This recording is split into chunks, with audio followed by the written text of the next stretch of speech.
For 30 years, California opened more restaurants than any other state in the country. The drive-thrus on Highway 1, the strip mall taquerias in the Inland Empire, the Charburger stand in Santa Barbara that became a national chain. California did not just feed itself, it fed the country. That California is closing now. 8 chains.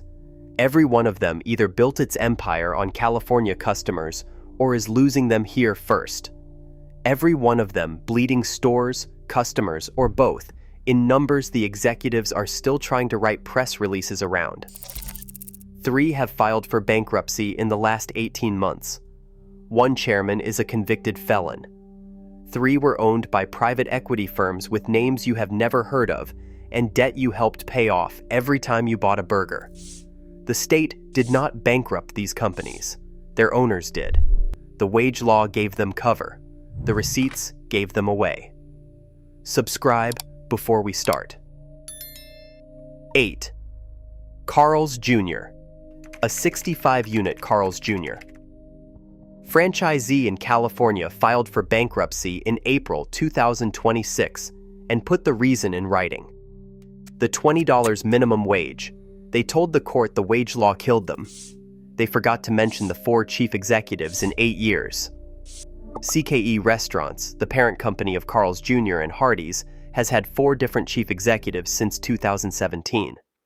The current owner is Rourke Capital, a private equity firm with a portfolio of restaurant chains so large it has its own gravity. 40 Carl's Jr. locations closed in 2025. 20 went dark across Australia. The Hardee's side of the house lost its largest franchisee, ARC Burger, when 77 stores were terminated and shut over a single quarter.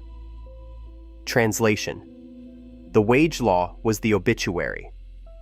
The sickness was older. Customers wrote it down on Yelp and Reddit for 2 years before the franchisee bankruptcy. The same scene kept showing up. A combo that crept past $9. A patty that used to cover the bun. A drive-through speaker nobody answered for 90 seconds. One regular wrote it like this: "It tastes like fast food that gave up." Carl Karcher started with a hot dog cart in Los Angeles in 1941 with $311 borrowed against his Plymouth. The first Carl's Jr. opened in Anaheim in 1956. His chain now lives off franchisees who can no longer afford to operate it. 7. The Habit Burger. The chief executive of Yum Brands forgot to mention the Habit Burger on the last 2 quarterly earnings calls. Not once, not in passing. The brand Yum acquired in 2020 for $375 million did not appear in the script. That is not a comment on a brand. That is a death certificate without the date filled in. The Habit Burger was founded in Santa Barbara in 1969 as a single charburger stand. Yum bought it the week the pandemic started. By the 4th quarter of 2023, the chain was posting a $10 million operating loss, which the company blamed in writing on California's incoming wage law. 6 straight quarters of flat or negative same-store sales followed.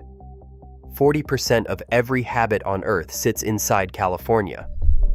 A regular in Modesto wrote it as plainly as anyone has ever written it.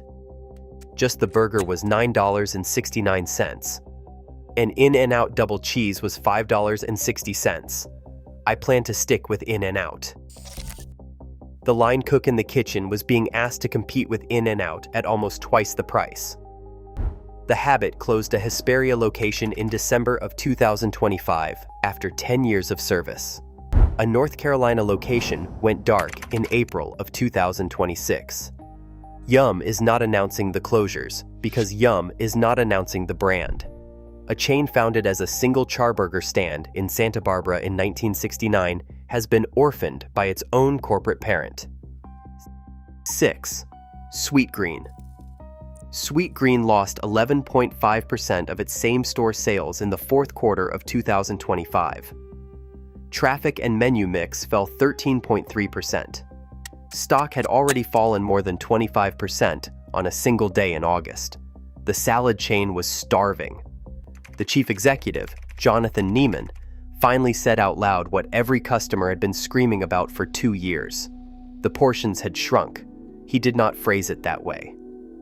He told investors on the second quarter earnings call that the company would now be increasing chicken and tofu portions by 25%, as if 25% more of something is a gift instead of a confession.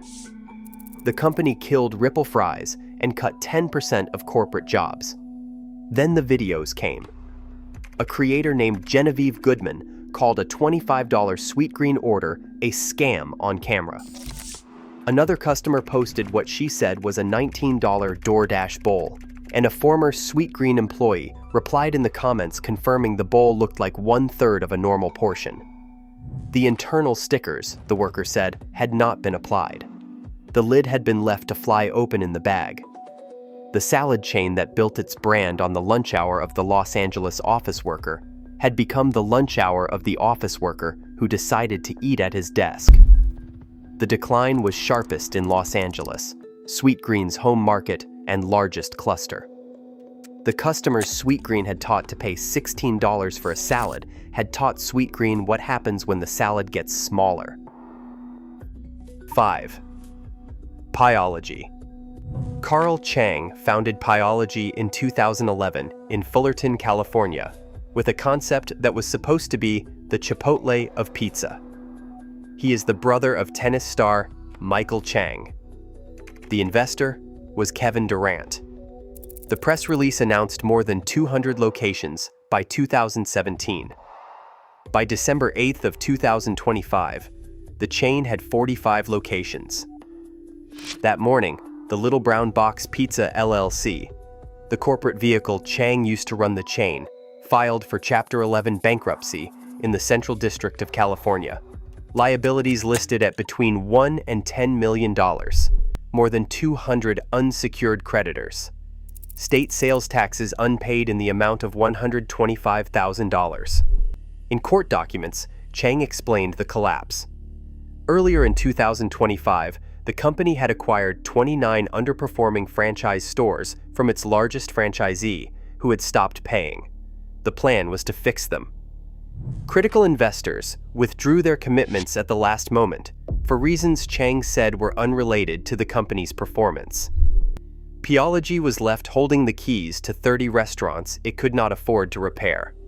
17 of them had to be closed before the bankruptcy filing made it official. The chain that the founder said would feed America Chipotle fast pizza now feeds the bankruptcy court.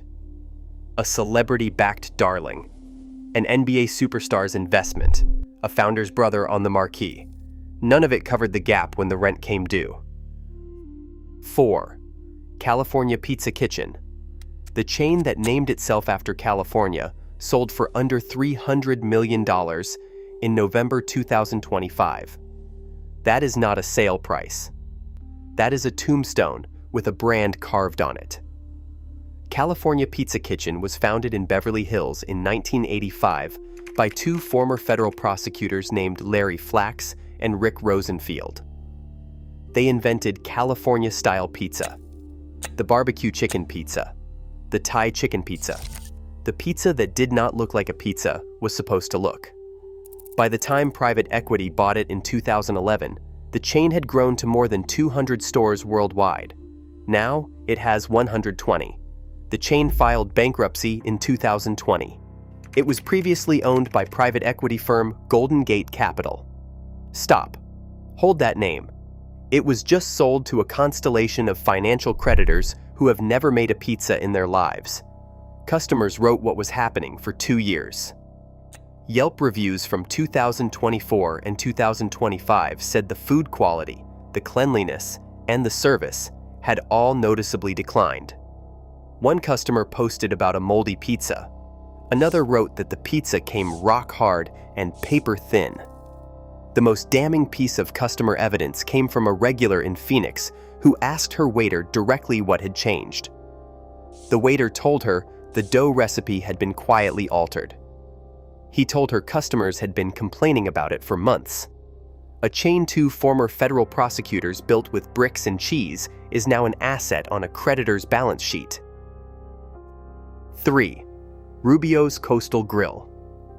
On the morning of May 31st, 2024, regulars at 48 Rubio's locations across California pulled into their usual parking lots and found paper signs taped to locked doors. 24 restaurants gone in the Los Angeles area, 13 gone in San Diego, 11 gone in Northern California, all on the same morning, all without notice. Days later, the company filed for Chapter 11 bankruptcy, the second in 4 years. Rubio's was founded in 1983 in San Diego by Ralph Rubio, who came back from a college trip to Baja California with the recipe for the fish taco. The chain grew to more than 200 stores. At the bankruptcy filing, it had 86. The owner of Rubio's since 2010 has been Mill Road Capital, a private equity firm based in Connecticut. The company blamed the closures on the cost of doing business in California, including the wage law that had taken effect 6 weeks earlier. Stop. Hold that name. Mill Road Capital, Rourke Capital, Golden Gate Capital. 3 California chains so far on this countdown. 3 different private equity firms. 3 different bankruptcies. The pattern is not the wage law. The pattern is who bought the chain. An economics professor at the University of San Diego named Dennis Jin went on the record with the Las Vegas Sun in June of 2024 and put the phrase to it. Rubio's, he said, was using the wage increase as an excuse. The rise in minimum wage was not enough to push an organization like Rubio's into bankruptcy. They had to have other problems for that to occur. 2. Jack in the Box. San Diego-based. Jack in the Box announced in April of 2025 that 150 to 200 of its restaurants would close. The company called the plan, in writing, Jack on Track. The chain that had been on track since 1951 was now off it. By the end of fiscal 2025, 86 stores had closed. 942 of the chain's 2,200 stores are in California. The new chief executive, Lance Tucker, who took the chair months before the announcement, told investors the goal was, in his words, an asset-light business model. Translation: we are selling the buildings. In July of 2025, the board adopted a poison pill plan, the legal mechanism a public company uses when it believes someone is trying to take it over from the outside. The same month, Jack in the Box announced it was exploring strategic alternatives for Del Taco, the brand it had acquired in 2022 for $585 million. 3 years and a turnaround program later, Del Taco was for sale. Beef costs are up. Debt exceeds annual earnings. Most of the closing restaurants have been in the system for over 30 years. The kind of vintage location, with a parking lot full of regulars who learn to drive in it. The customers did not boycott Jack in the Box. They retired it. The board pre-announced second quarter results because they could not wait for the calendar. A 75-year-old San Diego icon openly shrinking to survive. 1. Fatburger. The chairman of Fatburger has been to federal prison. Andrew Wiederhorn, the founder, chairman, and former chief executive of Fat Brands, served 16 months in federal prison in 2005 and 2006 on a tax fraud conviction tied to a previous company. In May 2024, a federal grand jury in Los Angeles indicted him again. Wire fraud, tax evasion, felon in possession of a firearm. The federal complaint alleged that from 2010 to 2021, Wiederhorn directed the disguising of $47 million in personal payments to himself as shareholder loans, on which he never paid interest, and which were periodically forgiven by the company he ran. The Securities and Exchange Commission filed a parallel civil suit, alleging that the personal payments stripped 40% of Fat Brands' revenue from 2018 to 2021, leaving the company often unable to pay its own bills. The money, the SEC alleged, went to private jets, a Rolls-Royce Phantom, vacations, jewelry, rent, and a piano. In July 2025, after the Trump administration fired the lead federal prosecutor, the Department of Justice dropped all charges. On September 3, 2025, Wiederhorn returned as Chief Executive Officer of FAT Brands. By January 2026, the company had filed for Chapter 11 bankruptcy, carrying $1.5 billion in debt. FAT Brands owns Fatburger. It also owns Round Table Pizza, Johnny Rockets, Twin Peaks, Fazoli's, and Smoky Bones. 6 chains, 1 chairman, a felony record. A debt load the company itself, in writing, said it could not pay. This is the deepest version of the same disease. Mill Road Capital wears a suit. Rourke Capital wears a suit. The people stripping FAT Brands wore the kind of suit that ends up in a federal indictment. 8 chains, 1 pattern. The Carl's Jr. franchisee blamed the wage law. The Habit Burger took its $10 million loss and called it California. The Sweetgreen chief executive said his bowls would now be 25% bigger, as if customers had been imagining the smaller ones. The Pieology celebrity backers vanished when the bill came. The California Pizza Kitchen creditors took the chain home for the price of an apartment in Beverly Hills. The Rubio's regulars showed up to find paper signs. The Jack in the Box board could not wait for the calendar. The chairman of Fatburger came out of a federal indictment and into a $1 billion bankruptcy. California did not bankrupt these companies. The owners did. The customers noticed. The wage law gave them cover. The receipts gave them away. Drop the chain you used to love in the comments. Subscribe. The next one is already on your screen.